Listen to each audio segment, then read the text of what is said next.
Hi, I'm Zoe from ATE and I've just finished making one of these. Yes, it's a whistle made out of a carrot. Believe it or not, there is nothing else in there apart from carrot. And it makes a noise like that. If you'd like to make one, stay tuned. We're just about to show you what to do.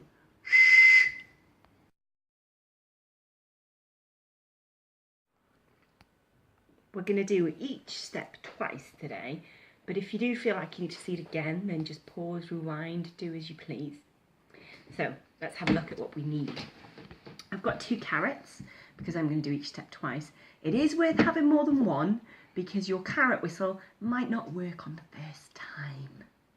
So have a few carrots on hand. They do need to be nice and straight and you don't want any cracks in them. Okay, so nice straight carrot, no cracks, preferably quite thick, so you wouldn't want a really thin carrot. Okay, then we've got a chopping board to be safe on. We've got a vegetable knife, nice sharp vegetable knife. And obviously when we're using knives, you do need to be careful. And then we've got one of these. So this is an auger, A-U-G-E-R. It's a special type of drill bit. Okay, now this just makes the job easier. It's got a sharp pointy end and all the way around it is in fact sharp. So you don't want to hold it here, you always want to hold it by the handle. You can use a drill bit like this that you'd get in a toolkit, but it is just a little bit harder. It's not as sharp and pointy on the end, it's not as big, and also it's not as sharp as you go around the spiral, so it's a bit harder to use. Okay, these ones cost about £4 each. So you might have one of them, have a go with one of them. If you find it too hard, then maybe fork out the money for these. So, first thing we're going to do then, step number 1. We're going to start with our carrot. We're going to hold it towards the end. I'm going to take the knife and I'm going to chop about a finger's space off. Okay, we're going to keep that bit for later. So we'll do that again with our other carrot. I'm going to hold it far away from the knife, about a finger's space. Just chop that off there. Keep that for later. So now we've got carrots with the ends chopped off. Time for step number 2. Step number 2 is making a hole down the middle of our carrot. So if you think of wind instruments, they have a big channel down the middle that the air flows through. So to do that, we're going to use our auger. So we're going to push it in to start with, and then we're going to start turning, and we need to keep it nice and straight. You don't want the auger to go out of the side of the carrot. You do have to be quite strong with this. You have to push and turn at the same time. Some people find it easier to do it this way. Some people find it easier to do this way. I would recommend this way with children, because it's really easy to slip if you're doing it this way, downwards, and then you might hurt yourself. So you just keep turning. If your auger's nice and clean, then by all means have a munch on some carrot spaghetti as it comes out. And what you want to do is go at least that far into your carrot. If you've got a shorter carrot, you obviously don't want to go that far. So I'd say 4 or 5 centimetres you want to go in.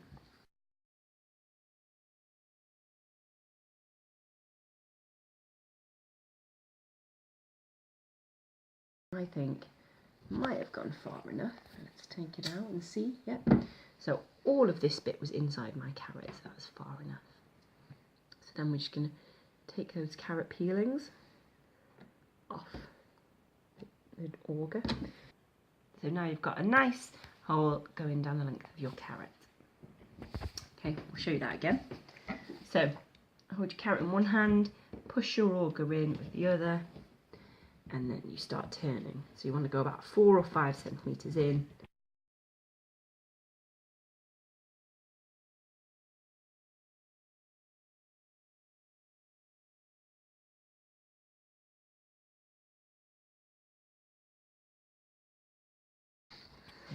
We'll take that out. So again, that's gone far enough in. We'll just get rid of those little bits of carrot off the end. Now if you are buying these augers, if you want them to last a long time, They're not expensive, so you probably do want them to last a long time. All you need to do after you've used one is make sure all the carrot's off, and then just get some vegetable oil, put it on a rag, and just rub that vegetable oil all over that auger. It just prevents it from rusting, makes it last a little bit longer. So we have our hole in our carrot. Now it's time for step number 3. So if you think of a recorder has a little hole towards the top. We're going to try and make a similar thing now. So again, we're going to use about a finger space from the top of our carrot. We're going to push our knife in, and then we're going to have a look and see if we can see the knife through the hole. So we can't see it just yet. Go in a little bit further. Still can't see it. And it's really important we just do a little bit at a time here, because what we don't want to do is chop the end off. Then we'll have another look. Still quite can't see it. A little bit further. I think we'll probably be able to see it now. Yeah. So you can just see the glint of the knife through the hole. And then we're going to carefully take the knife out. Okay? So we'll do that on the other carrot so you can see it again.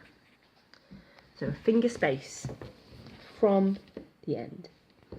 We're going to push the knife in really gently. We don't want to chop the end off. And we're going to have a look. We still can't see it. Push it a little bit more. We can just about see that knife there. So we'll take that knife out and we'll stop there. Now it's time for step number 4. So now we're really going to start to see that part of the recorder, that little hole in the recorder. So we have our cut we've just made. We're going to put our knife at about a 45-degree angle. We're going to take little notches out, cutting towards that cut we've just made.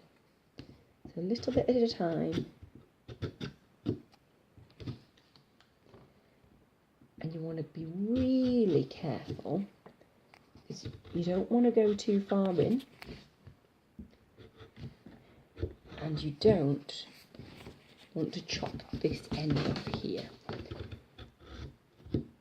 So just little bits at a time. And as soon as you can see the hole, you stop. So I can see my hole now. This is another thing that affects the sound of your whistle, the steepness of this cut here and the size of this hole. All of those factors will affect the sound of your whistle. So let's have a look at step 4 again. So we have our cut that we made before, so we can see the knife through the hole. We're going to put our knife at a 45-degree angle. We're just going to take little notches out until we can see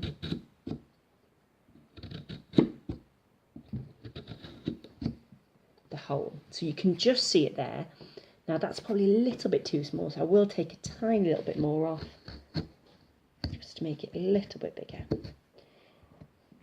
So now we've got our hole.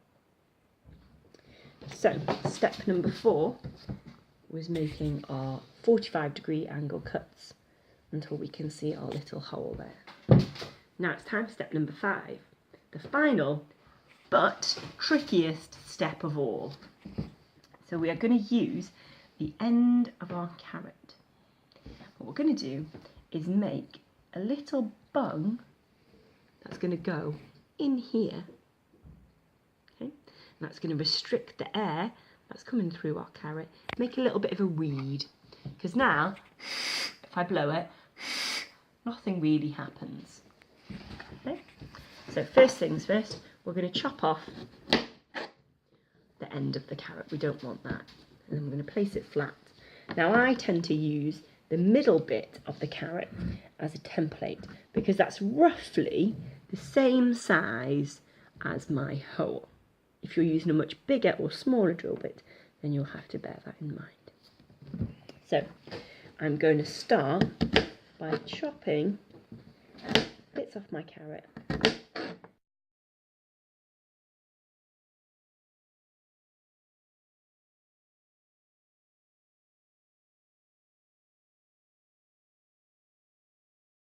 So circular on the top, cylinder in shape.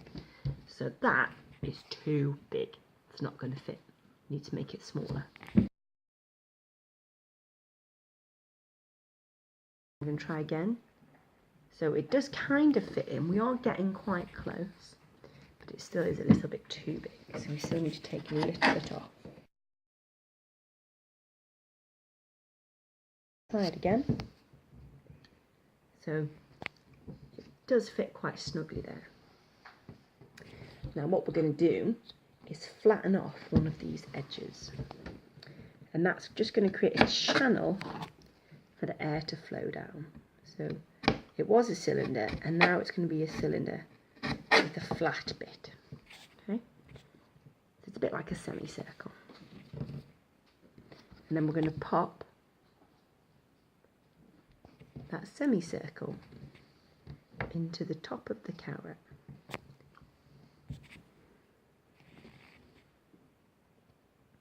Okay? And then it's a case of adjusting it and seeing if it works. Now that is a complete fluke. Normally you put it in and it does not work. I wouldn't like you to think that it's actually going to do that first time. Normally you have to faff about with the bung for about 10 minutes. Very rarely does it work first time. I'm actually quite astounded. That's a very good whistle.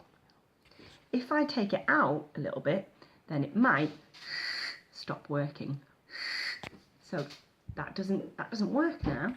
If I push it in, if I keep pushing it in, then I lose it. So that's really far in now, but I've lost that whistle sound.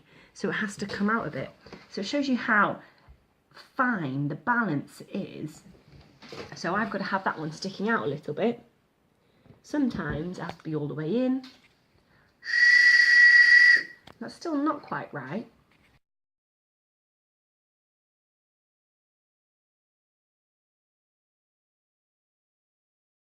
Another thing you can do, which sometimes work, is take the bung out, turn it upside down and pop it back in.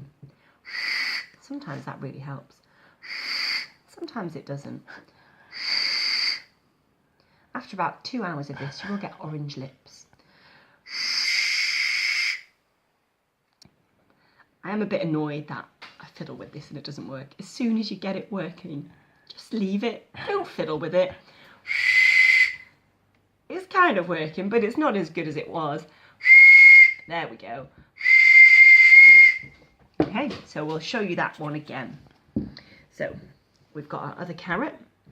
We're going to make a bung to go in the top. So we're going to take the end of the carrot. We're going to chop off the top. So we've got that. And then we're going to cut around to get this centerpiece.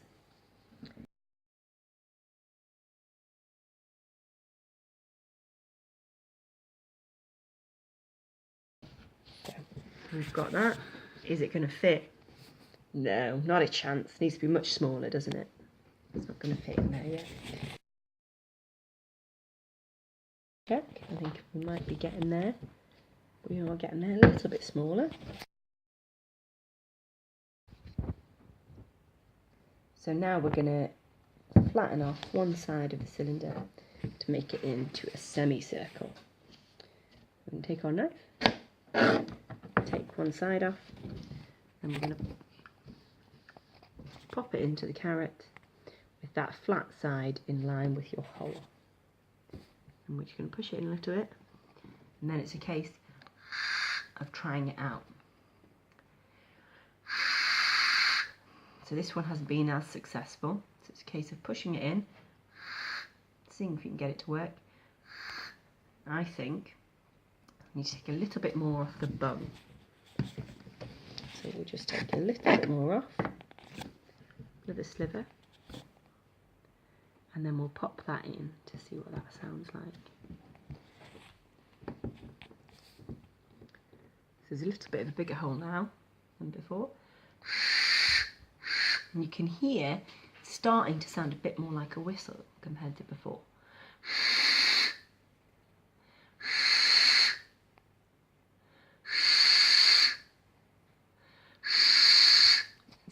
very close, this one.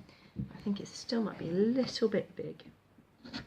So we'll chop a little bit more. So we've taken a little bit more off. We're going to pop it in, leave it sticking out a bit so that flat edge is in line with our hole. And we'll try it. So now I'm just going to push that in a little bit. And that's changed the sound because it's affected how much air is getting through. So we'll push in a tiny bit more.